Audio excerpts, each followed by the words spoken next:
So during all this quarantine time, of course, a lot of us are gonna watch movies every day. I'm sure you guys are watching hella movies as well. But for me, I took this time to finally watch Sonic the Hedgehog that was released on VOD recently. Me and my girl, we split it 10-10. So I ended up owning it. So I have the movie now, which is equivalent to a movie ticket anyway. So yeah, initial thoughts. I totally enjoyed this movie. I thought this movie was really fun, funny. I was really entertained as well. I really loved how we got to really learn who Sonic is and how he wanted to really explore Earth. And I loved his chemistry with all the characters that he interacted with. I thought he was really good with that. But story-wise, I thought it was a good coming home movie. So spoiler alert, if you guys haven't watched the movie, it's basically about Sonic. He came from his Earth or his world, and he got transported to Earth, and then he caused some drama on Earth, and so he had to leave to go to a different planet called the Mushroom Planet. Because he lost his rings, which of course I'm sure you guys played the game. The rings in this movie are like a teleportation device that he uses, and he actually loses those rings in San Francisco. And it's basically a whole adventure of Sonic going from, I think he was in Montana, or another state. He's some other state in the Midwest, and he had to travel with James Martin, who plays his friend Tom, travel from the Midwest to San Francisco to collect his rings to get transported to a mushroom planet. So on the way to San Francisco is basically Sonic checking off his bucket list during the road trip on the things he wants to do before he leaves Earth. And during that trip, we get to learn who Sonic is and what type of things he likes, and we get to learn a lot about him as a character, as an alien, and as someone that wants to be part of Earth. And of course, he bonds with James Martin, who also plays Cyclops in X-Men. But in this movie, his name is Tom, and they build a relationship, and they become really close, and they become like best pals throughout the way. And throughout their adventure, they get into a lot of trouble because of the drama that Sonic made. And so Dr. Robotnik, who's played by Jim Carrey, he gets involved, and Jim Carrey pulls a great performance. Purely, Jim Carrey, he pulls his 90s skills back from Liar Liar, Dumb and Dumber, Ace Ventura type characters, and the Mask type characters into this role, and he does a phenomenal performance. Super funny, and he's a character throughout the whole thing, and it's not too corny because I feel like in this movie he makes it believable because of how he's known to be this really crazy, techie, smart, genius guy. So it's convincing and it makes sense to me, and I feel like it brought me joy because I haven't seen Jim Carrey like this, and you could tell this guy had a lot of fun playing the role. Another thing is that Sonic, who is voiced by Ben Schwartz, he does an amazing job as well. He is a great voice actor choice for Sonic. I grew up reading the Sonic comics and watching the Sonic cartoons, playing the Sonic games on Sega Genesis and on Dreamcast as well. And so I am a total Sonic fan, and bringing him to life this way was a perfect way. And the redesign, I feel like, is a great choice for them to make. And fun fact, my first comic book that I ever read was a Sonic comic book. They were selling Sonic comic books over at Safeway, which is basically down the street from me as a kid. And my mom, every time I would go to the grocery store with my mom, I'd always pick up a Sonic comic book, and I would always, every time we went, I would always pick one up and I would just read it, and it really got me hooked. And that was my first introduction to comic books, and after that, it just exploded from there. So Sonic, it holds dear to my heart. I hold it really close. So seeing what they did with Sonic in this movie, I really agreed with a lot of the choices that they made.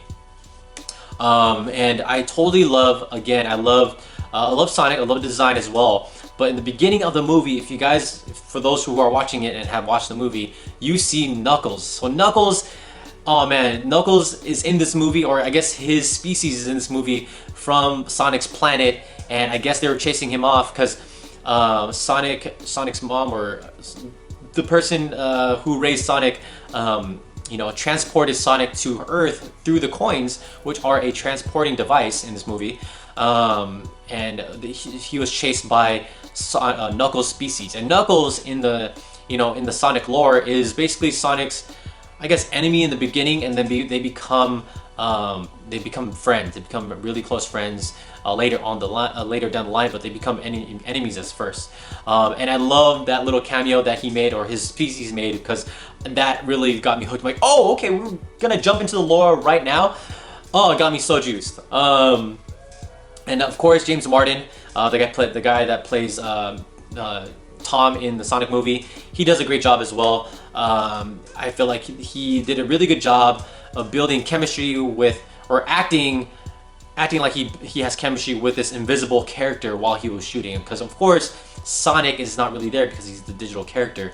So James Martin did a great job convincing people that Sonic was next to him and he was interacting with this imaginary character. I thought he did a great job, and props to actors that are able to pull that off, because that is pure acting, because that pulls from your imagination as well. And another character that I personally didn't like as well, was James Martin's wife. I forgot her name in the movie, excuse me, but I don't think she did that great of a job, or maybe they didn't write her character that well. Her cousin or aunt in the movie was super annoying as well. Yeah, I didn't like her that much. I hope if they do a sequel, I hope they give her a bigger role with James Martin, or either give her a bigger role or keep her and James Martin away and just focus the story on Sonic and Tails, who made a cameo at the post-credit scene.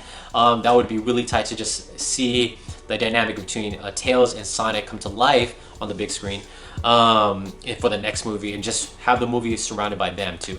But I'm pretty sure they're not going to do that, because they have to have some human element in there, so they're probably going to put James Martin in there as well. Another thing that I liked about this movie was that they chose Greenville as the hometown of James Martin and the city that Sonic was living on Earth. And if you guys didn't know, Greenville is the first stage of Sonic in the Sega movie, or Sega game, so that was a cool little Easter egg there. And they really brought it to life. And I loved the whole small town element, just kind of like, people protecting Sonic and just who he is. And it reminded me of Smallville in the Snyderverse, because I read somewhere that in Zack Snyder's Man of Steel movie, the reason why Clark Kent's identity doesn't get revealed throughout the entire world is because the people in Smallville keep it secret, because they know who he is and they understand that he is from Smallville, and they try to protect his identity as much as they can. And that is kind of similar to what I'm seeing with the Sonic movie with the people of Greenville. They're really keeping Sonic protected and not trying to reveal where he is, who he is, and all that stuff. Another thing that I liked is the action scenes. The action scenes were super good in this movie. I wish they showed more of Sonic rolling to a ball and just kind of like shooting everywhere.